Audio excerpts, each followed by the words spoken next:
మీ ఎలాంటి వ్యాపార ప్రకటనలకైనా వెంటనే మా ఛానల్ సంప్రదించండి. అందరికి నమస్కారం, నేను శిరీష. ముందుగా అందరికీ శ్రీరామనవమి శుభాకాంక్షలు. ప్రస్తుతం మనతో పాటు ఉన్నారు ప్రముఖ ఆధ్యాత్మికవేత్త, జ్యోతిష్య పండితులు, త్రిపుర సింధూరి పీఠం దైవాజ్ఞ రమ శర్మ గారు. గురుగారితో మాట్లాడదాం. నమస్కారం గురుగారు. గురుగారు, విశేషంగా శ్రీరామనవమి పర్వదినం వస్తుంది ఈ మార్చి 27 శుక్రవారం రోజు. సో ఆ పర్వదినం యొక్క విశిష్టత ఏంటంటారు? ఆ రోజు ఇలాంటి విధి విధానాలు పాటిస్తే బాగుంటుంది అంటారు? శుభం. శ్రీ గురుభ్యో నమః. శ్రీ మహాగణాధిపతయే నమః. గురు బ్రహ్మ గురు విష్ణు గురుదేవో మహేశ్వరః. గురు సాక్షాత్ పరబ్రహ్మ తస్మై శ్రీ గురవే నమః. హరితస గోత్రోత్పన్నం హరిభక్తిపరాయణం శంకర గురువరేంద్ర చరణం శరణం ప్రపద్యే. శ్రీ మహద్భ్యో గురుభ్యో నమః. అరుణాం కరుణాతరంగితాక్షిం ధృతపాశాంకుశ పుష్పబాణ చాపాం అనిమాదివ్రయువృతాం అయూకైః అహమిత్యేవ విభావయేద్ భవానీం. ఓం శ్రీమాత్రే నమః. ఆపదామపహర్తారం దాతారం సర్వసంపదాం లోకాభిరామం శ్రీరామం భూయో భూయో నమామ్యహం. శ్రీరామనవమి, ఆ పేరు వింటేనే ఆనందం అనిపిస్తుంది. అన్ని పండుగలలో, అందరి కళ్యాణాలలో ప్రతి దేవుడికి కళ్యాణం ఉంది, కానీ ప్రాశస్త్యాన్ని పొందినటువంటిది ఒక శ్రీరామ కళ్యాణం మాత్రమే. శివ కళ్యాణం ఉంది, గణపతి కళ్యాణాలు చేస్తుంటారు, ఆంజనేయ స్వామి కళ్యాణం చేస్తుంటారు, రకరకాల ఏ దేవాలయంలో ఏ దేవుడు ఉంటే ఆ దేవునికి కళ్యాణం చేస్తుంటారు, వెంకటేశ్వర స్వామికి కళ్యాణం చేస్తుంటారు. ఎంతమందికి చేసినా కానీ అన్నిట్లలో మొదటిగా నిలబడినటువంటిది ఒక శ్రీరామ కళ్యాణం మాత్రమే. అంటే రాముడు ధర్మస్వరూపుడు, అది ముఖ్యమైనటువంటి. ధర్మో విగ్రహవాన్ రామ. రాముడే, ధర్మమే రామునిగా రూపమెత్తిందట. కాబట్టి ఆ ధర్మాన్ని మనం కాపాడుకోవడమే రామ కళ్యాణం చేయడం. సత్యము, ధర్మము, ఇవన్నీ రామాయణము రాశాడు వాల్మీకి, కానీ అందులో ఉండేటువంటి రామాయణం ప్రతి వ్యక్తి కూడా చదవాలి. అవి చిరంజీవులు. రామాయణం కానీ, భారతం కానీ, భాగవతం కానీ, ఇవి 3 గ్రంథాలు చిరంజీవులు. మనం ఎన్నో జన్మలు ఎత్తినా మళ్ళీ ఇవే గ్రంథాలు ఉంటాయి, మళ్ళీ అవే చదవాల్సి వస్తుంది. ఎందుకంటే వాటిలలో మన జీవన సారమంతా ఆ 3 గ్రంథాల్లో పెట్టినటువంటి ఒక వ్యక్తులు. ముఖ్యంగా వాల్మీకి రామాయణాన్ని రాశాడు.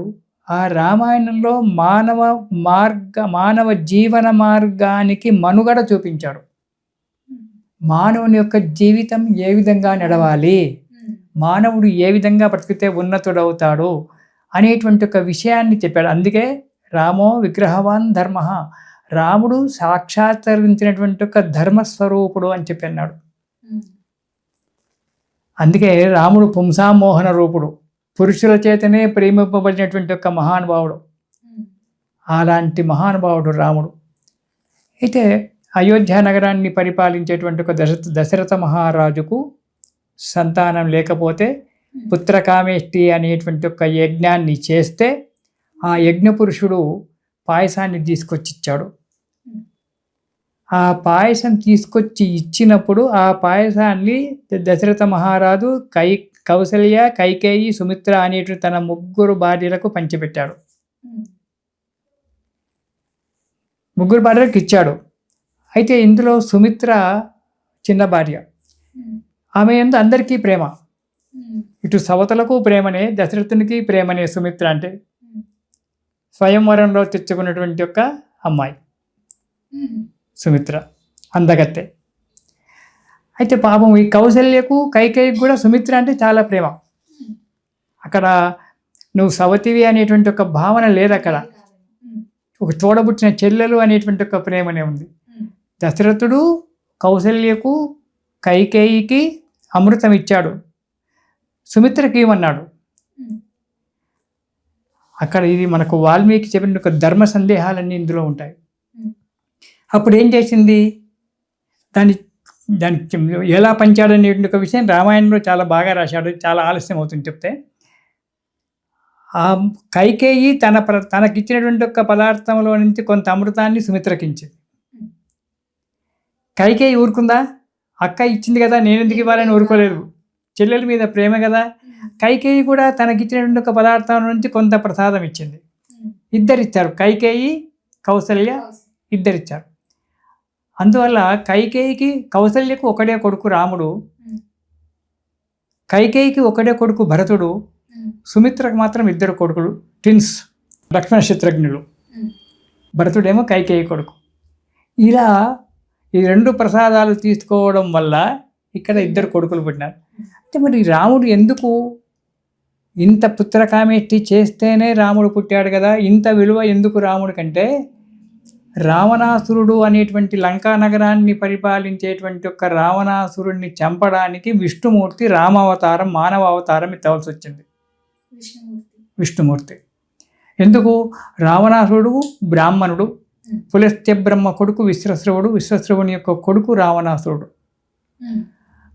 కైకసి అనేటువంటి ఒక భార్యకు పుట్టినటువంటి వాడు విశ్వశ్రవునికి. కైకసి అనేటువంటి భార్యకు రావణ కుంభకర్ణుడు జన్మించారు. అయితే ఈ రావణాసురుడు వరం కోరుకున్నాడు, పెద్ద తపస్సు చేసి వరం కోరుకున్నాడు. ఆ వరంలో ఏం కోరుకున్నాడు? నాకు ఎవరి వల్ల చావు ఉండదు. రాక్షసులు కోరుకునే వరం మొదట అదే, ఎవరి వల్ల ఉండదు. అంటే బ్రహ్మదేవుడు బాగా ఆలోచించుకున్నావా అంటే బాగా ఆలోచించుకున్నా అన్నాడు. ఎవరి వల్ల నాకు చావు ఉండొద్దు అన్నాడు. సరే మరి మానవులు నన్నేం చేస్తారు? నేను శివభక్తుణ్ణి, అందులో రావణాసురుణ్ణి, ఈ తుచ్చ మానవుడు, చిన్న మానవుడు నన్నేం చేస్తాడు? వాడు ఒకవేళ మానవుడు ఈ సముద్రాన్ని దాటుకొని లంకానగరం వచ్చేవాడు ఎవడున్నాడు? అంత శక్తిమంతుడు ఎవడున్నాడు అని చెప్పి ప్రగల్భాలు పలికాడు. తదాస్తు అన్నాడు బ్రహ్మదేవుడు. మానవుని వల్లనే చావు తప్పితే ఇంకోరి వల్ల చావు ఉండదు అని చెప్పి అన్నాడు. సరే అన్నాడు, అయిపోయింది. మరి వాడిని చంపాలంటే ఎవరి నుంచి కాదే? ఎవరి వల్ల చావుడు? వానరులు, నరుడా వానరుడా, నరునికి వానరుడు సహాయం అయితేనే ఇక్కడ రావణాసురుడు చంపబడతాడు.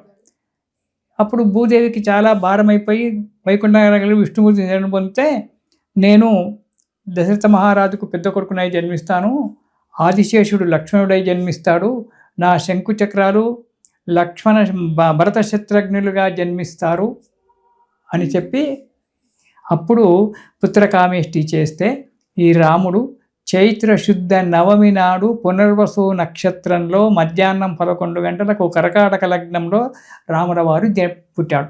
రాముల వారు పుట్టినాక 10 నిమిషాలకు లక్ష్మణుడు ఆశ్లేష నక్షత్రంలో లక్ష్మణుడు పుట్టాడు. కర్కాటక రాశిలో వీళ్ళు జన్మించారు. అక్కడ సీతాదేవి, రాముడిచే పెళ్లి చేసుకుంటూ సీతాదేవి మిథిలా నగరం, ఆమె ఆశ్లేష నక్షత్రంలో జన్మించింది. అదే రోజు కాదని చెప్పి కొందరు చెప్తారు. అది అయితే సీతాదేవి అక్కడ ఈ రాముడు పెరిగి పెద్దవాడైనాడు, చేసినాడు, విద్యాబుద్ధులు నేర్చుకుంటున్నాడు. రాముడు ముద్దు బాలుడు, చిన్న బాలుడు, చామనల్పులో ఉంటాడు, నీలమేఘ శరీరుడు. రామునికి లక్ష్మణునితో సంబంధము, భరతునికి శత్రుఘ్నునితో స్నేహితం. అందుకే రామ లక్ష్మణ భరత శత్రుఘ్నుడు. లక్ష్మణుడు మూడవ కొడుకైనా కానీ రాముడు లక్ష్మణునితో ఆదిశేషుడు ఎప్పుడు లక్ష్మణునితో, రామునితోటే, విష్ణుమూర్తితోటే ఉన్నాడు.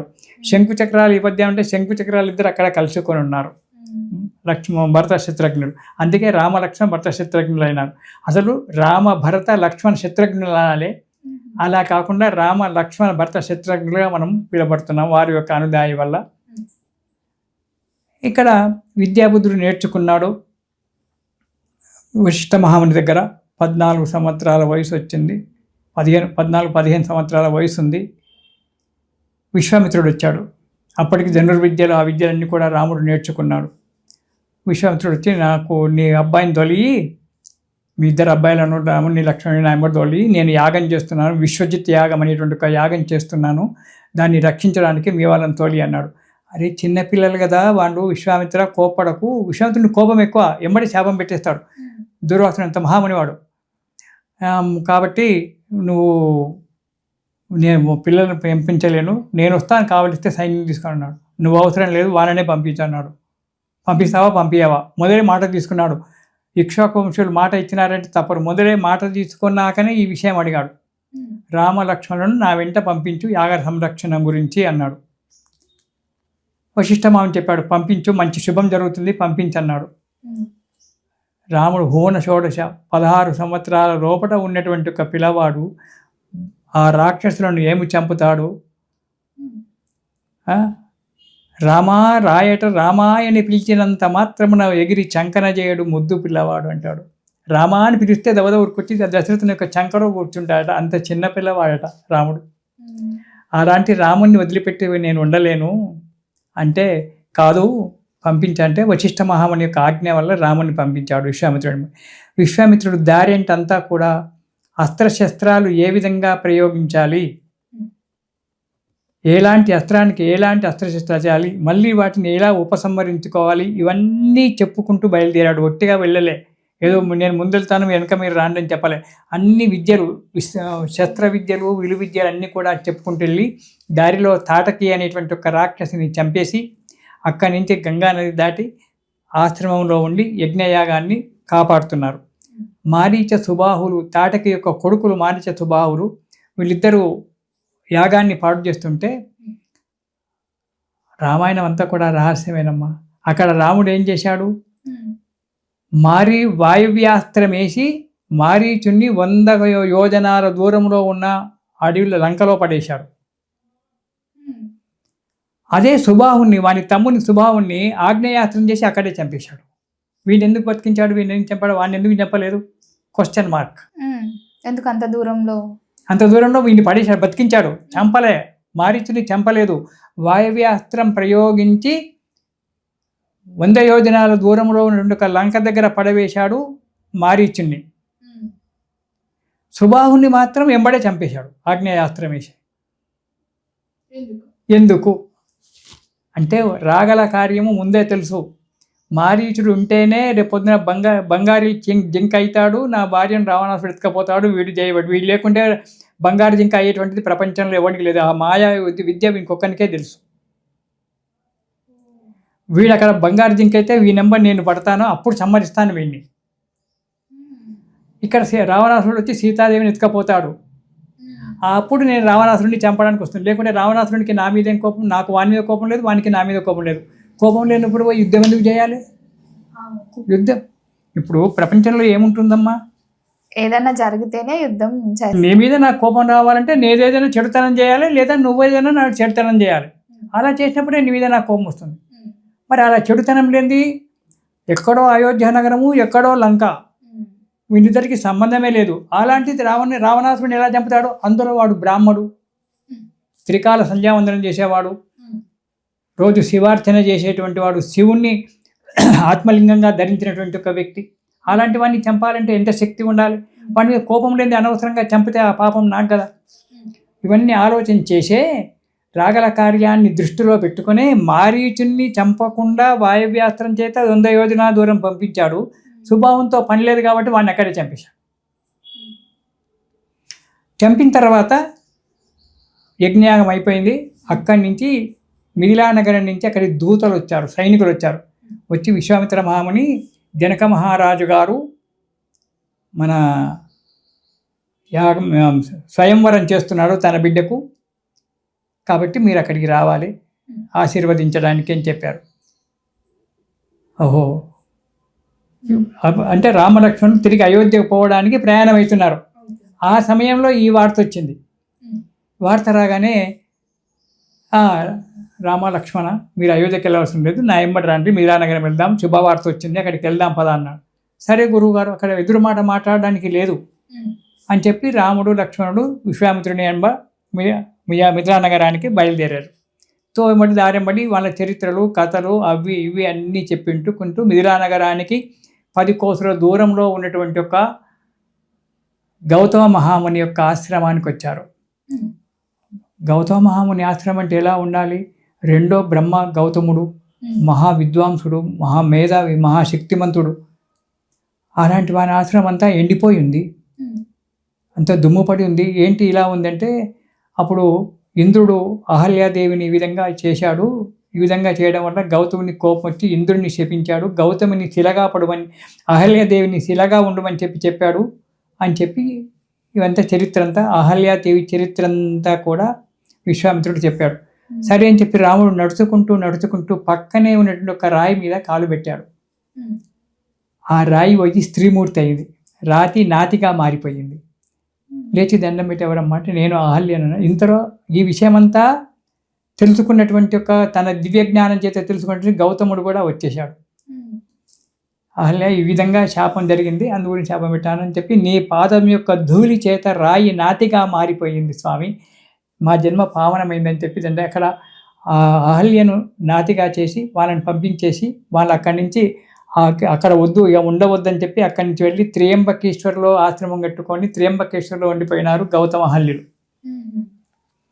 ఇక్కడ రాముల వారు విశ్వామిత్రుడు బయలుదేరారు.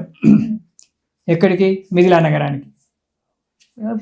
అప్పటికే తెలిసిపోయింది జనక మహారాజుకు, విశ్వామిత్రుడు ఎవరో ఇద్దరు పిల్లలను వెండబెట్టుకొని వస్తున్నాడు. సరే ఎవరైతే మనకేంటి, ఎవరో పిల్లలు వస్తున్నారు, స్వయంవరం చూడడానికి వస్తున్నారు కదా పిల్లలు, అలాగే వస్తున్నారని చెప్పి అనుకున్నాడు.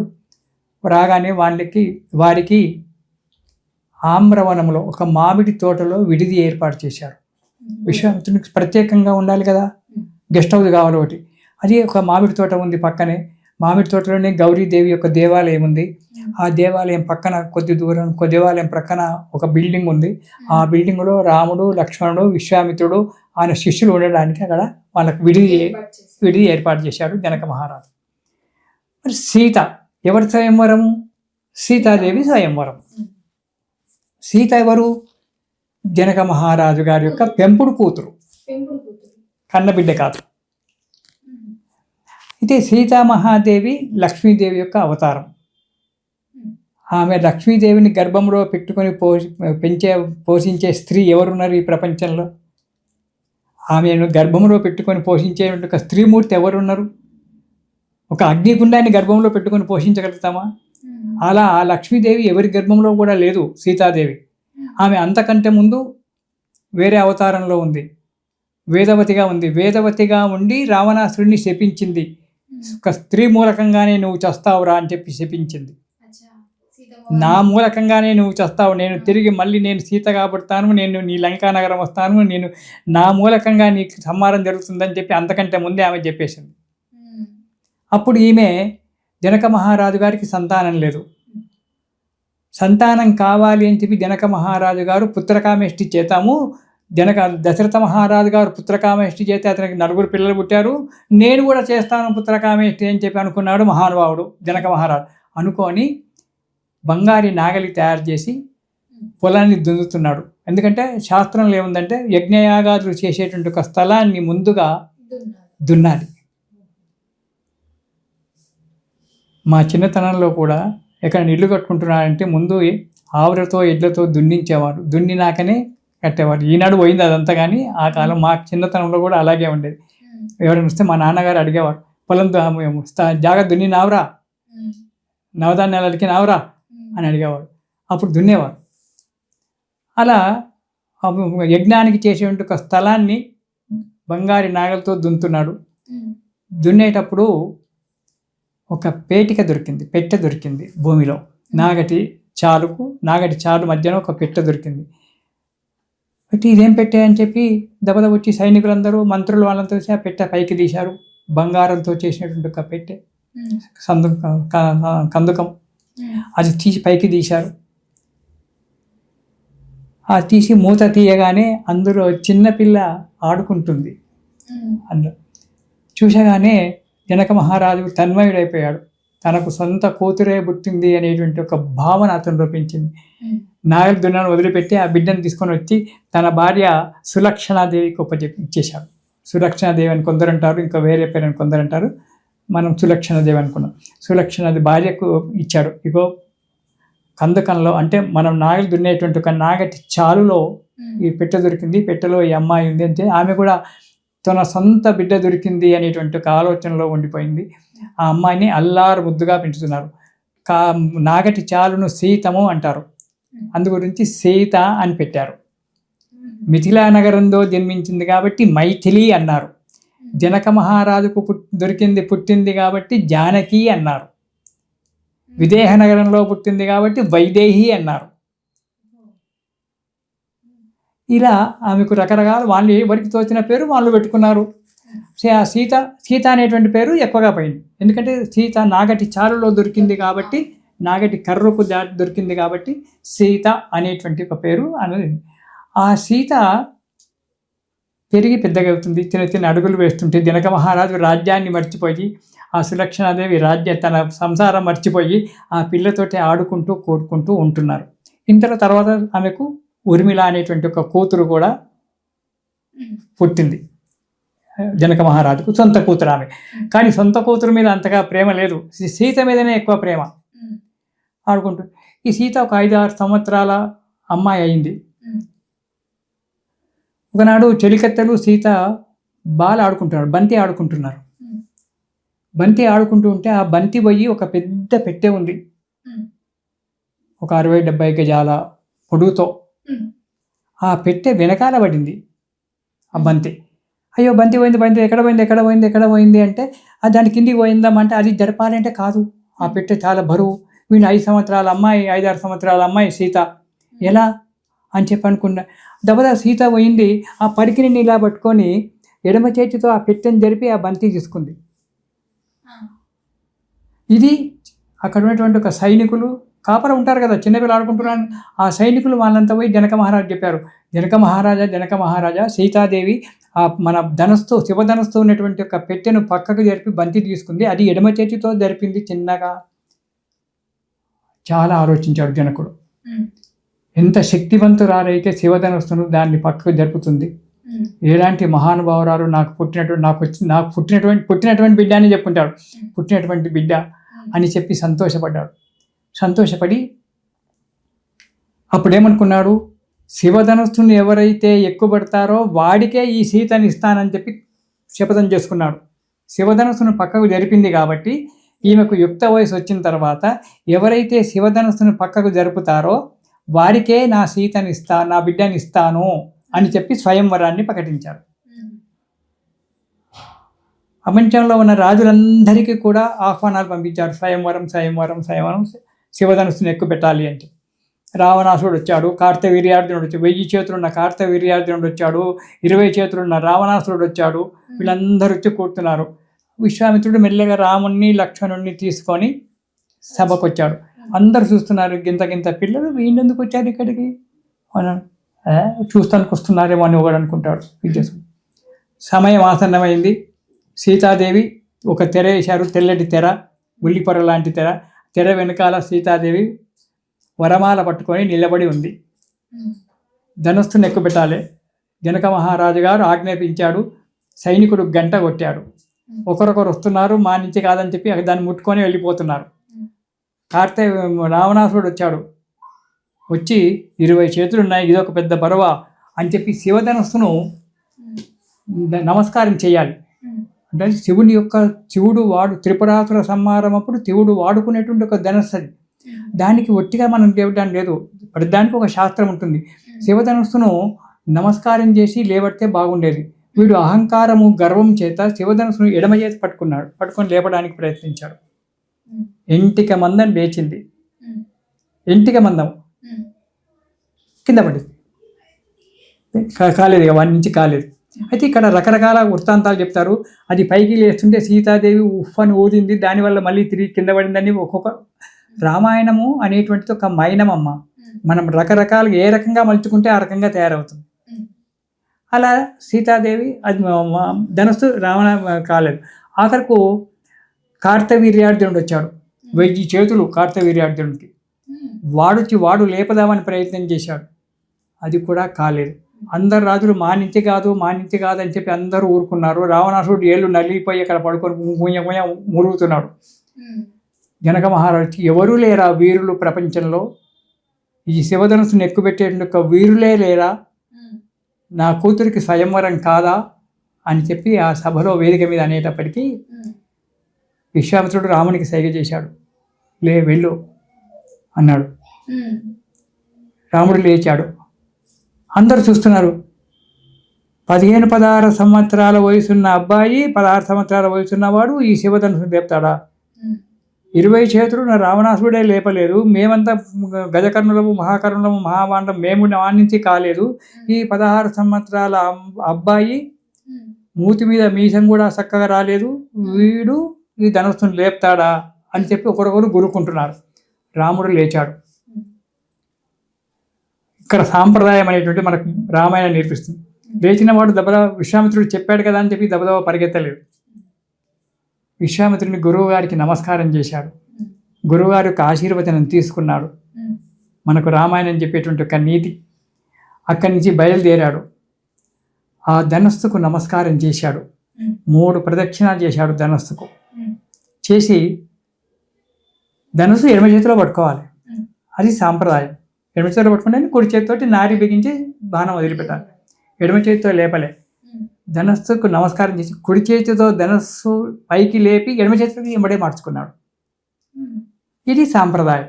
కుడి చేతితో ధనస్సు తీసుకోవాలి, ఎడమ చేతిలోకి మార్చుకోవాలి. రావణాసుడు అలా చేయలేదే. శివభక్తుడైనా కానీ గర్వంతో ఎడమ చేతితో లేపాడు. అలా కాకుండా శివధనస్సు కాబట్టి, వేరే ధనస్సు అయితే ఎడమ చేతితో పట్టుకొని నీకు బాధ లేదు. కానీ ఇది శివధనస్సు కాబట్టి, శివకార్ముకం కాబట్టి కుడి చేతితో నమస్కారం చేసి కుడి చేతితో ధనస్సు లేపి ఎడమ చేతిలోకి మార్చుకున్నాడు. అవలీలగా ఒక చిన్న చీపురు గుళ్ళను పైకి లేపినట్టే ఇలా చెప్పారు. అందరూ చూస్తున్నారు నోరు తెరిచి. ఏంటి? నారిని బిగించాలి, అల్లి తాడు కట్టాలి, పైన ఉన్నటువంటి ఒక నారిని తీసి కింద ఉన్న కొక్కానికి తగిలించాలి. అది నారీ సంధానం అంటారు దాన్ని. నారీ సంధానం చేయాలి రాముడు.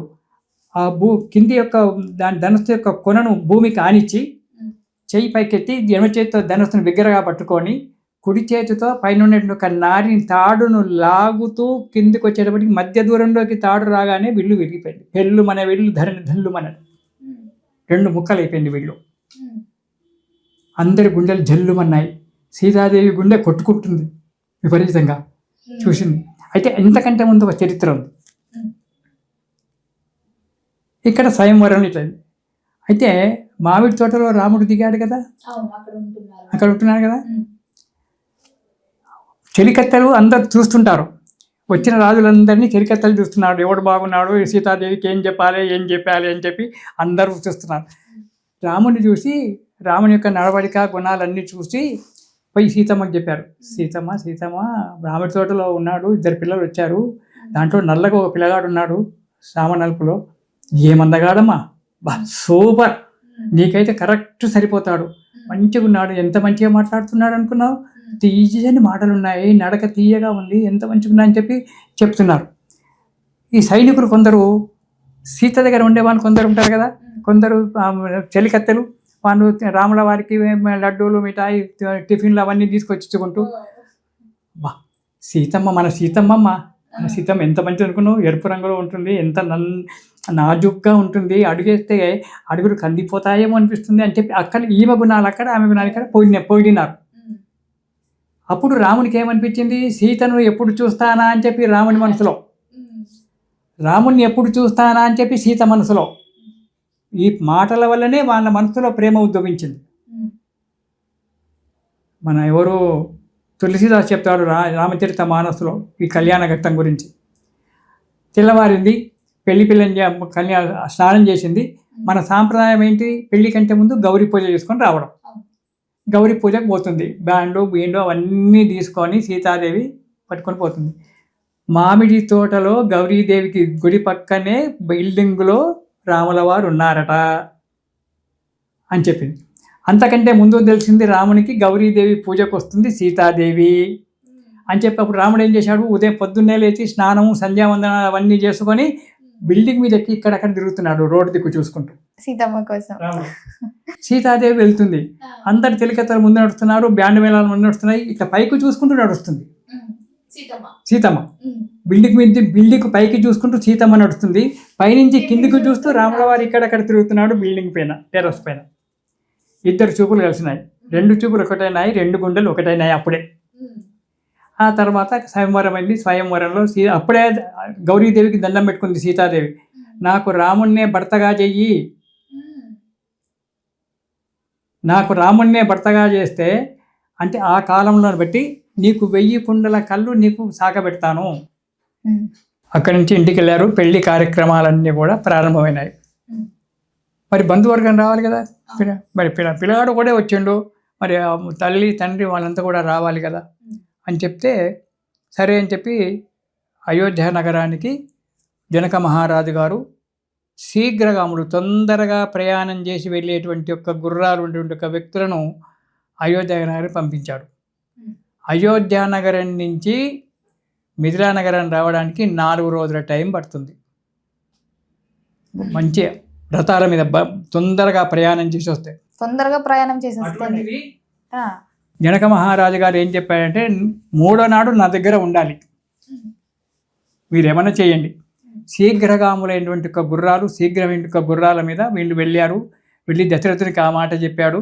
దశరథుడు తన సంతానాన్ని తీసుకొని, ఇప్పుడు తక్కిన 2 కొడుకులు ఉన్నారు కదా, భర్త శత్రుఘ్నుడు, వాళ్ళను కూడా తీసుకొని భార్యలకు ఈ విషయాన్ని చెప్పి వెంబడే మన ఇక్కడికి వచ్చాడు. ఎక్కడికి? మిథిలా నగరానికి వచ్చాడు. అయితే పూర్వకాలంలో అబ్బాయి తల్లి పెళ్ళికి వెళ్ళకూడదు, వచ్చిన తర్వాత కోడలను ఎదుర్కోవాలి ఇంటికి. కానీ పెళ్ళికి వెళ్ళి కొడుకు మంగళసూత్రం కట్టేటప్పుడు తల్లి చూడకూడదు, శాస్త్రంలో ఉంది. పూర్వకాలంలో అలాగే కొన్ని ఉండేది. అయితే అందు గురించి కౌసల్య, సుమిత్ర, కైకేయి వెళ్ళలేదు. వాళ్ళు అయోధ్య నగరంలోనే ఉన్నారు సంతోషంతో. కుమారులు కొంత సైన్యాన్ని తీసుకొని రాజుగారు ఒక్కరు మాత్రము అక్కడికి వెళ్ళాడు దశరథుడు.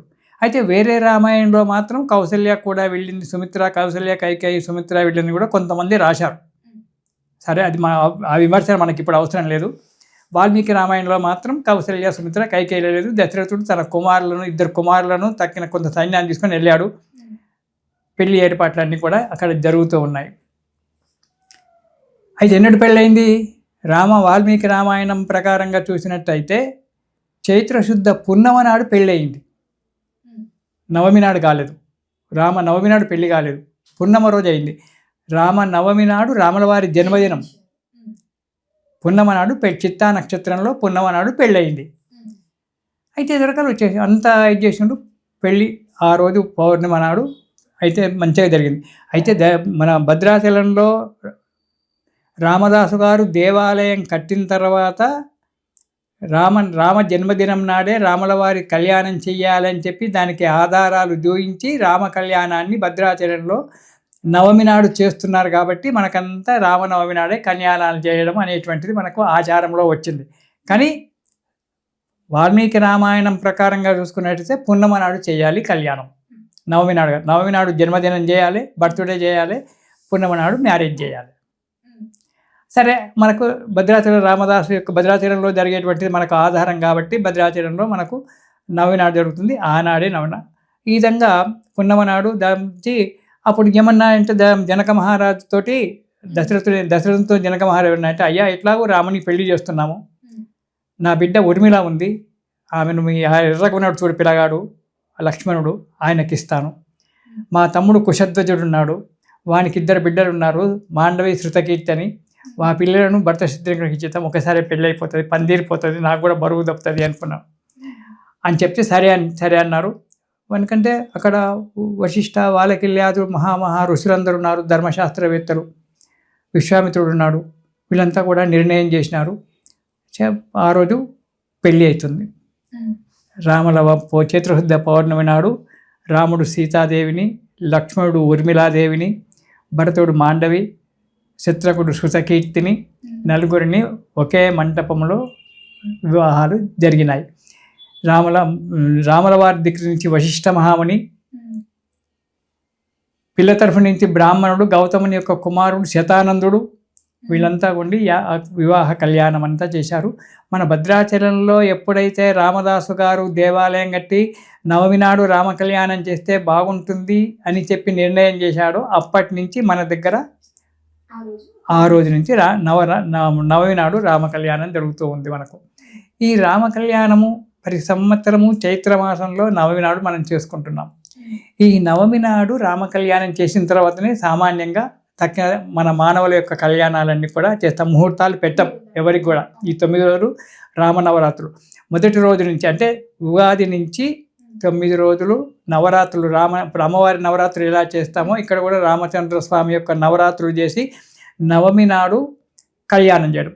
అయితే ఇది 2 రకాలు. కొందరేమో ఉదయం పూటనే చేస్తారు కళ్యాణాలు, కొందరు రాత్రిపూట చేస్తారు. అది వాళ్ళ యొక్క ఇష్టం. అయితే రాత్రిపూట కూడా చేయాలని ఉంది.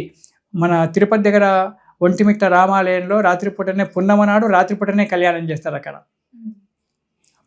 నవమి నాడు చేయరు ఒంటిమిట్టలో, రాత్రికి మాత్రం చేస్తారు, రాత్రిపూట చేస్తారు. అది పౌర్ణిమ నాడే చేస్తారు. అదే పౌర్ణమి తిథి సాయంత్రానికి ఉంటుంది కాబట్టి అదే ఆ సాయంకాలం పూట అక్కడ చేస్తారు.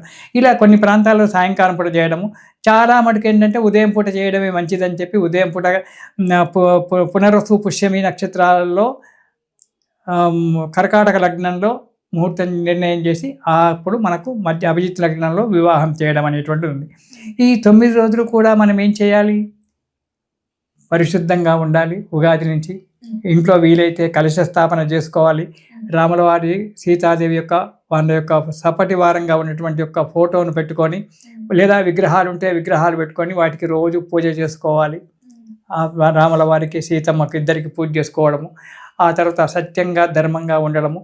శ్రీరామనవమి నాడు పొద్దున్నే అభ్యంగన స్నానం చేసుకోవాలి.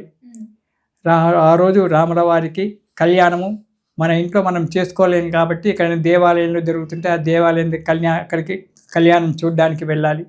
ఉదయం కానీ సాయంకాలం కానీ ఎప్పుడు చేసేటప్పుడు ఆ రోజు మన ఇంట్లో చేసుకునే ఒక పూజకు రాముల వారి ఫోటో పెట్టుకొని పట్టాభిషేక ఫోటో అంటే వామే భూమిసుత పురస్తు హనుమాన్ అని చెప్పి ఉంది. అక్కడ అందరూ దేవుళ్ళు కూడా ఉంటారు. అక్కడ ఆ ఫోటోలు దగ్గర పెట్టుకొని ఆ ఫోటోకు మనము పూజ చేసుకొని పప్పు పానకం, పెసరపప్పు తడిపి, కొంతమంది ఏమో శనగపప్పు తడుపుతారు, కానీ శనగపప్పు కాదు, పెసరపప్పు నానబెట్టి అందులో మిరియాల పొడి, ఉప్పు, మామిడి మామిడి తురుము ఇవి కలిపి దాన్ని వడపప్పుగా తయారు చేస్తారు. బెల్లంతో పానకం చేసి స్వామికి నైవేద్యం పెట్టి అది ప్రసాదంగా తీసుకోవాలి. వంటలు మన ఇష్టం, పెళ్లి కార్యక్రమం కదా కాబట్టి రకరకాల వంటలు చేసుకోవచ్చు. ఒక మాంసము అటువంటి గుడ్లు అటువంటి కాకుండా మన వెజిటేబుల్ మనకి ఏదైనా మంచి పదార్థాలు, తీపి పదార్థాలు చేసుకొని నైవేద్యం పెట్టి భోంచేసుకోవచ్చు. దగ్గరలో ఉన్న రామాలయానికి వెళ్తే అక్కడ రాముల వారి యొక్క కళ్యాణం జరుగుతుంది. ఆ కళ్యాణంలో పాల్గొనవచ్చు. ఆ కళ్యాణంలో కూడా వడపప్పు, పానకము నైవేద్యం పెట్టాలి.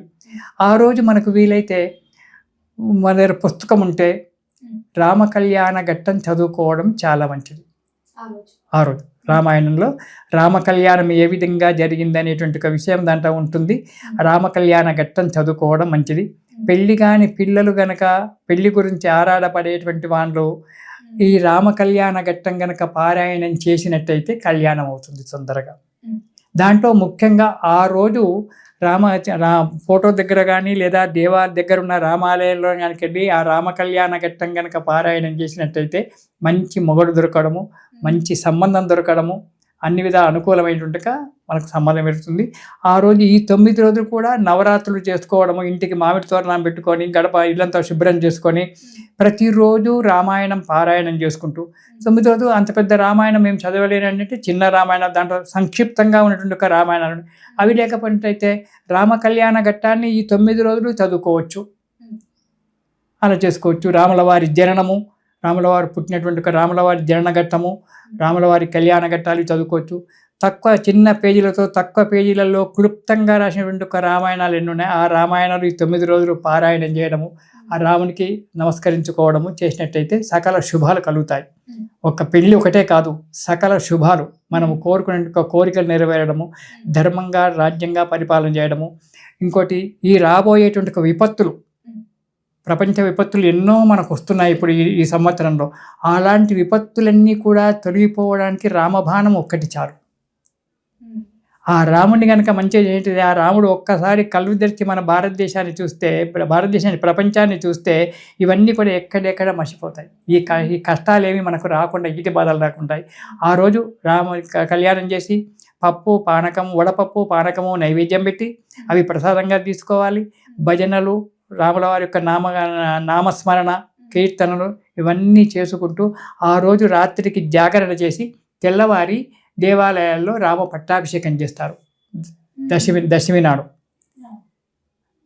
రామ పట్టాభిషేకంకి పాల్గొని మనకు వీలైతే చందా రూపకంగానో దాని రూపంగానో ధాన్య రూపం మన ఇష్టం ఉంటే అది బలవంతం అనేటువంటిది ఎక్కడా లేదు. దానికి సహాయం చేసి రాముల వారి పట్టాభిషేకం చేస్తే అప్పుడు మనకు తృప్తి.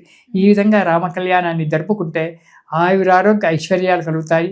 పెండి కానిటువంటి ఒక వ్యక్తులు ఈ 9 రోజులు ప్రతిరోజు కూడా ఆ రాముల వారి ఫోటో ముందు కానీ దగ్గర ఉన్న రామాలయంలో కానీ కూర్చొని రామ కళ్యాణ ఘట్టాన్ని ప్రతిరోజు ఉదయము సాయంకాలము పారాయణం చేస్తే సీత వంటి భార్య దొరుకుతుంది అని చెప్తాడు. దాంట్లో కవి చెప్తాడు, వంకాయ వంటి కూరయు సీతామణి వంటి భార్యామణి అని చెప్పి. తింటే వంకాయ కూరని తినాలంట, చేసుకుంటే సీతాదేవి అటువంటి ఒక భార్యని పెళ్లి చేసుకోవాలట. అలాంటి ఒక కలుగుతుందని చెప్పి మనకు పెద్దలు చెప్తున్నారు. అలాంటి కార్యక్రమం రేపు 27వ తారీఖు రాబోతుంది. మనకు 19వ తారీఖు నవరాత్రులు ప్రారంభం కాబట్టి ఆ రోజు నుంచి నవరాత్రులు చేసుకొని ఆ రాముల వారి అనుగ్రహాన్ని పొంది సుఖంగా సంతోషంగా ఈ సంవత్సరం అంతా కూడా గడుపుకుందాం. గురుగారు, విశేషంగా మరి ఆ నవమి రోజు ఏ మంత్రం జపిస్తే బాగుంటుందంటారండి? అమ్మ, రాముల వారి మంత్రాలు కోకొల్లరు. ఆ 2 రా మా ఈ 2 అక్షరాలు చాలు. రకారం అగ్నిబీజాక్షరము, రకారం రామ అంటే ప్రాణాయామం. రా అన్నప్పుడు పెదవులు తెరుచుకుంటున్నాయి, కడుపులో 2 కల్మషం అంతా బయటకు వెళ్ళిపోతుంది. మా అన్నప్పుడు పెదవులు మూసుకుంటున్నాయి, లోపల శరీరం శుద్ధి అవుతుంది. రా మా రకారం అగ్నిబీజాక్షరము, మకారం శీతల బీజాక్షరం. కాబట్టి రామ అని అనుకున్నప్పుడు అదే పెద్ద మహామంత్రం. రామ రామ రామ రామ రామ రా అన్నప్పుడు పెదవులు తెరుచుకుంటాయి, లోపల ఉండే కల్మషమంతా బయటికి పోతుంది. వెంబడే మనం మా అని చెప్పి పెదవులు మూస్తాం కాబట్టి బయట యొక్క నెగిటివ్ ఏది కడుపులో పోదు, శుద్ధి అయిపోతుంది. ఇలా అయితే ఆ రోజు మనకు ముఖ్యంగా పరమేశ్వరుడు పార్వతీదేవికి చెప్పినటువంటి యొక్క రామతారక మంత్రం ఉంది. పరమేశ్వరుడు పార్వతికి చెప్పాడు. రామాయణం అంతా కూడా వాల్మీకి రాశాడు, కానీ అంతకంటే ముందే పరమేశ్వరుడు పార్వతీదేవికి రాముల వారి చరిత్ర వినిపించాడు. ఆధ్యాత్మ రామాయణము, ఆనంద రామాయణము ఇలాంటి రామాయణాలన్నీ కూడా వాల్మీకి రామాయణం కూడా వాల్మీకి రచయిత, మధ్యన మీడియేటర్ మాత్రమే, పేపర్ మీద పెన్ను పెట్టిన వాడు మాత్రమే, అంతేగాని ఇతను ఇచ్చేసింది కాదు. అంతా కూడా పరమేశ్వరుడు పార్వతీదేవికి ఇద్దరు కూర్చొని ఉంటే ఆమె అడుగుతూ ఉంటే, సత్యవాన్ ధర్మ సంపన్న, సత్యవంతుడు ధర్మ సంపన్నుడు, ధర్మాన్ని పరిపాలించేటువంటి వాడు, న్యాయవిధుడు అనేటువంటి వాడు ఎవడైనా ఉన్నాడా అంటే ఉన్నాడు, అయోధ్య నగరంలో రాముడు అని చెప్పి పరమేశ్వరుడు పార్వతీదేవికి చెప్పాడు. చెప్పి ఆ రాముని ఎలా పూజించాలని చెప్పి నువ్వు నన్ను ఎలా అడిగావో అలానే పార్వతీదేవి పరమేశ్వరుడిని అడిగింది. అడిగితే అప్పుడు తారక మంత్రాన్ని భరించాడు. శ్రీరామ రామ రామేతి రమే రామే మనోరమే సహస్రనామ తత్తుల్యం రామనామ వరాననే. ఇది తారక మంత్రం. ఈ మంత్రాన్ని మన ఇష్టం వచ్చినంతగా జపం చేయొచ్చు. లేదా ఆపదామ పహర్తారం, ఇది అగస్త్య మహాముని చెప్పినటువంటిది. ఆపదామ పహర్తారం దాతారం సర్వసంపదాం లోకాభిరామం శ్రీరామం భూయో భూయో నమామ్యహం. ఇది అగస్త్య మహాముని యుద్ధకాండలో చెప్పినటువంటి ఒక మంత్రం. ఇది కాకుండా శ్రీరామ రామ రామేతి పరమేశ్వరుడు ప్రత్యక్షంగా పార్వతీదేవికి పక్కన కూర్చుండబెట్టుకొని ఉపదేశించినటువంటి ఒక మంత్రం రామతారక మంత్రం. గురుగారు, ఈ మంత్రం జపిస్తే కూడా విష్ణు సహస్రనామం చదివినంత పుణ్యం వస్తుందన్న. విష్ణు సహస్రనామం ఏంటి, ప్రపంచంలో ఉన్న జ్ఞానాన్నంతా కూడా చదువుకునేటువంటి ఒక పుణ్యం. ఒక్క రామతారకము అంటే మనిషినే తారకం చేసి మనిషినే ఉద్ధరింపజేసేటువంటి ఒక మంత్రం. ఇది లోకాన్ని ఉద్ధరింపజేసేటువంటి మంత్రము. ఒక విష్ణు సహస్రనామాలే కాదు, ఏ దేవుణ్ణి 33 కోట్ల దేవతలలో ఏ దేవుణ్ణి కొలిచిన ఫలితమైనా ఈ మంత్రం ద్వారానే దొరుకుతుంది. రకారము అగ్నిబీజాక్షరం శరీరంలో నిష్కల్మషం అయిపోతుంది, మకారంలో నెగిటివ్ లోపలికి రానియదు. అప్పుడు మనసు శుద్ధమైనట్టే కదా, అప్పుడు నీకు ప్రపంచమంతా నీ చేతిలో ఉన్నట్టే. కానీ చేయడం అనేటువంటిది భక్తిగా శ్రద్ధతో చెయ్యాలి. ఏదో గురువుగారు చెప్పారు నేను చదువుతున్నానని చెప్పి రామ ఇది పోయి మీద పప్పేమైంది పిల్లలు వదిలిపెట్టకు, ఇలా కాదు. మనశ్శాంతిగా శ్రద్ధగా భక్తితో చేస్తే ఏ మంత్రమైనా పనిచేస్తుంది. అందులో ఈ సప్తకోటి మహామంత్రాలలో 7 కోట్ల మహామంత్రాలు, 7 కోట్ల సప్తకోటి మహామంత్రాలలో రామమంత్రం గొప్ప అయినటువంటి ఒక మంత్రం. దీనికి మించినటువంటి ఒక మంత్రం ప్రపంచంలో లేదు. ఈ రామతారక మంత్రాన్ని జపం చేస్తే ఆ భగవంతుడు చాలు, ఇంకా వేరే నీకు ఏ మంత్రాలు అవసరం లేదు. రామతారక మంత్రాన్ని జపం చేసి రాముల వారి అనుగ్రహాన్ని పొంది మళ్ళీ తాతయ్య ఎప్పుడు మీటింగ్ పెట్టుకుందాం అని చెప్పి నువ్వు వస్తావు. గురుగారు, మొత్తం మీద మాకు తెలియని ఎన్నో మంచి విషయాలు తెలియజేసినందుకు ధన్యవాదాలండి. సంతోషం తల్లి. రామానుగ్రహ ప్రసాద సిద్ధిరస్తు.